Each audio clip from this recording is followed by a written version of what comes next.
case. But we both ran to the window, and we looked up through the window, and we saw the light coming from an unknown source. It was just too bright, and you couldn't see what it was coming from. It's perfectly silent. There was no police helicopter or anything. And then the light suddenly shut off. And my wife and I are standing there, and we're looking at each other, and the neighbor turns on the patio light.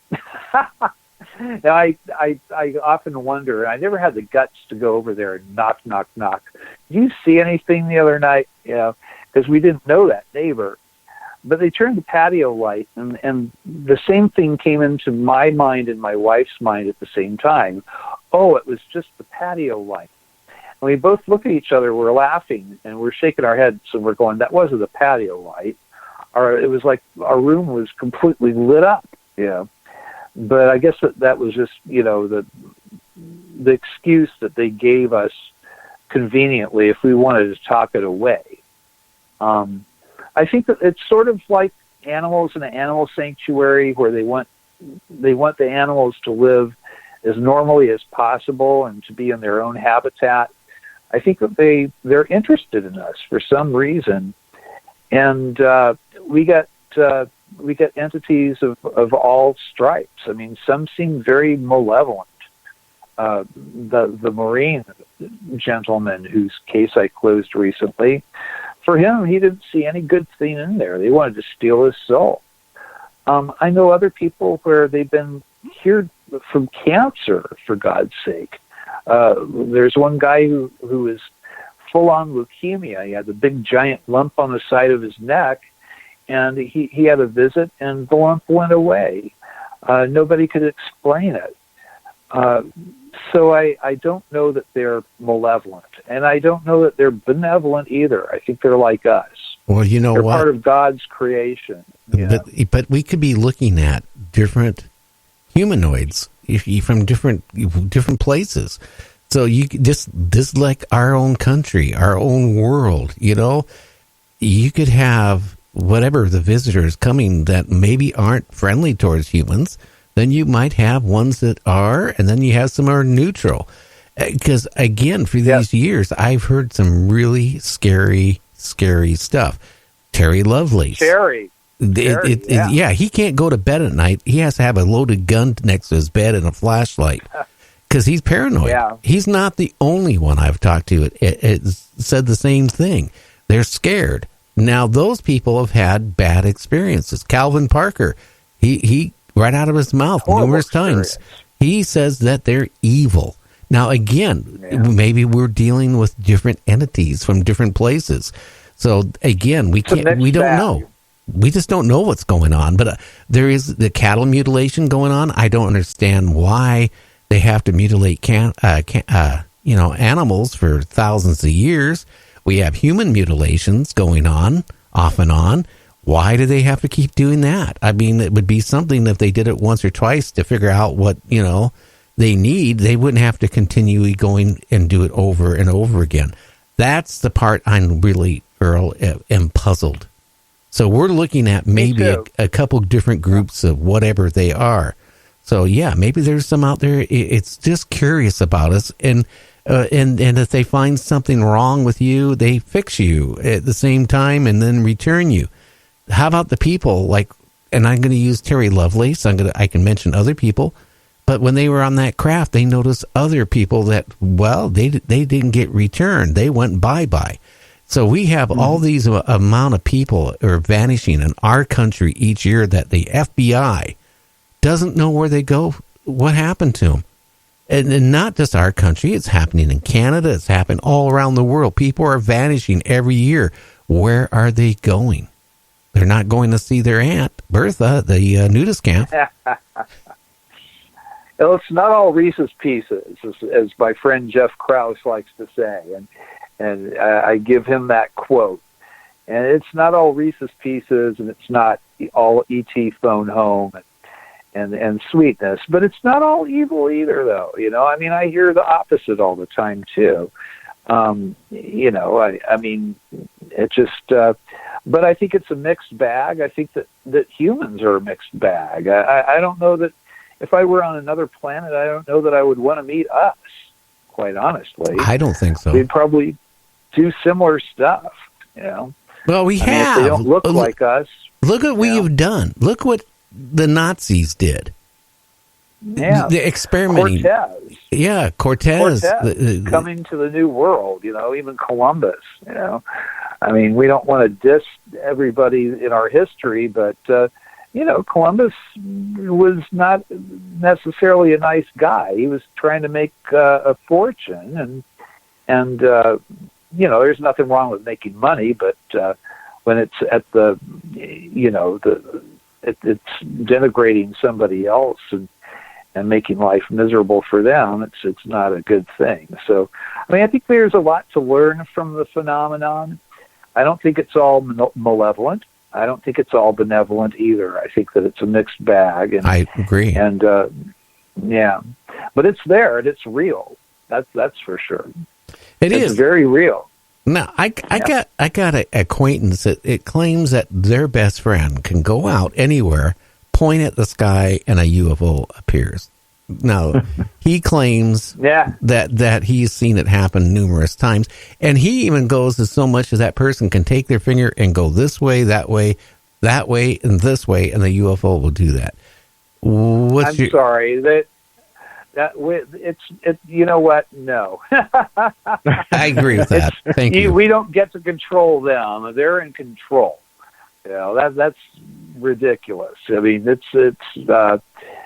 certainly you can't point at the sky and have a UFO show up. Or how about the person? There are times when people, I think, that they can meditate and perhaps they can have a manifestation. I'm not going to say that that's impossible.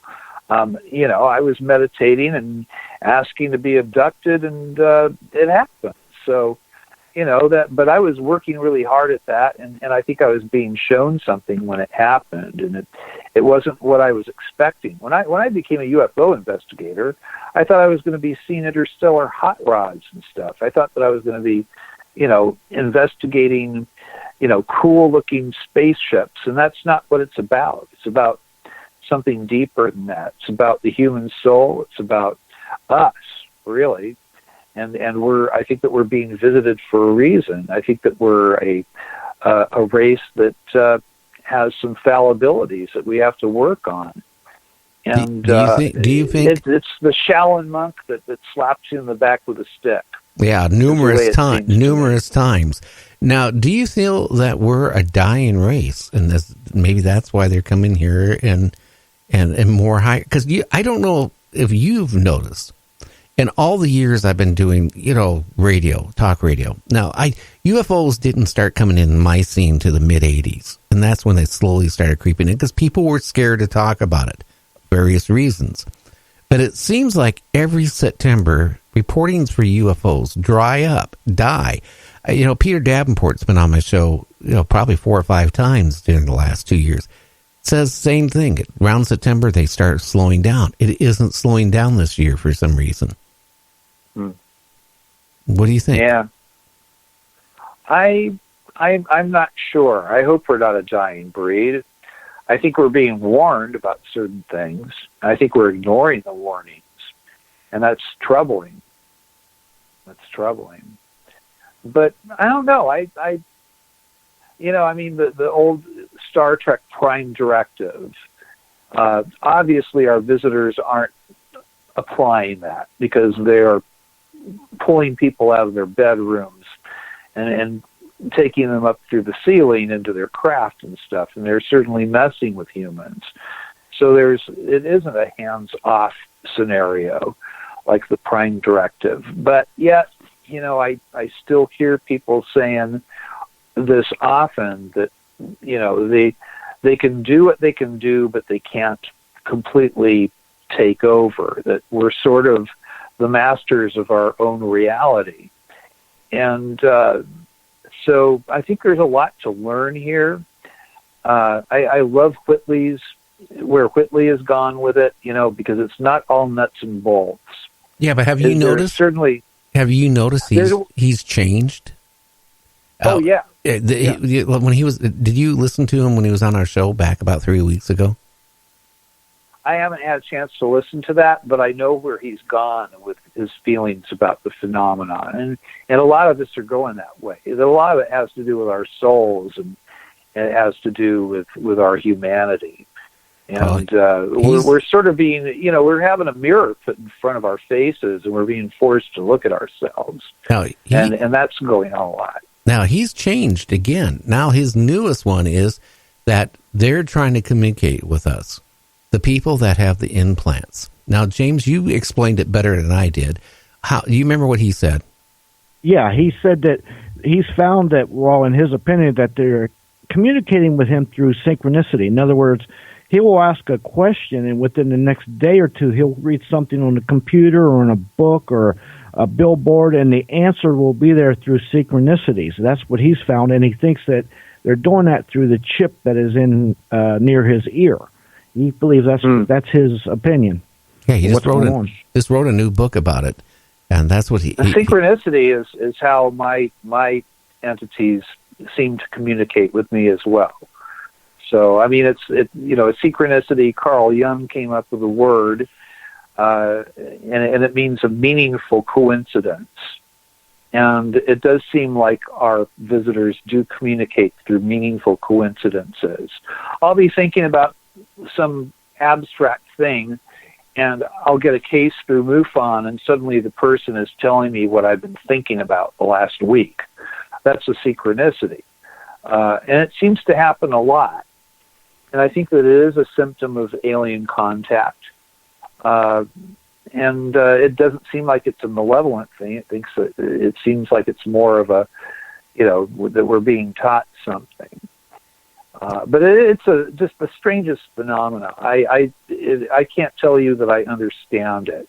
I don't know if they're from other planets or if they're from other dimensions, or both, maybe. Or the future. I don't know. Right, or all three. And also Whitley said that the reason that they communicate like that is because we as humans, we're not even on the scale to understand their intelligence to communicate with them. It's hard for them to clearly communicate with us, so that's the best way they know how so far. We're not telepathic. We're sort of like Helen Keller. And I think that they're trying to change our baseline reality. Humans are skeptical. That's the way that we roll. And I think that they're trying to change our baseline reality, and they're trying to create this openness to where we can accept information that isn't through the scientific method. And it's going to be difficult. I mean, we're just born skeptics. I know I am, I'll get a UFO report in, and sometimes I find myself just shaking my head and rolling my eyes. But then I get into it, and I speak with a person, I speak with the relatives and stuff. It's like, no, this happened, and it's absurd. There seems to be this absurdity in the real UFO reports. But I think they're confounding our sense of reality. I think they're trying to change our baseline reality. And that's probably good. Right now, I mean, we're sort of stuck in this cul-de-sac as a species, and the best that we can do is fight, with our politics, or fight wars with the next country over, and that's just sort of like this negative cul-de-sac. And if there's a benevolence in this phenomenon, and I think that there is, I think that they're trying to get us out of this loop that we're in, this Groundhog's Day loop that we live in, where we hurt each other, and it's just like, it's all my country and not yours. It's all, it's like the selfishness that is self-defeating. There's really no evolutionary, there's a very low ceiling to that. Yeah. So I think if anything is going on, perhaps that's it. That's probably the benevolence. The malevolence, I don't know that it's anything more than a Shaolin monk slapping you with a stick. But then again, as you were saying, Gary, there are people that disappear and don't come back. So right. I don't know what to guess say about what? that. It's time for a break again, and then we have you for a half an hour. When we come back, do you have any more, reports you can read that you've taken Sure. that the listeners will like? Because right now,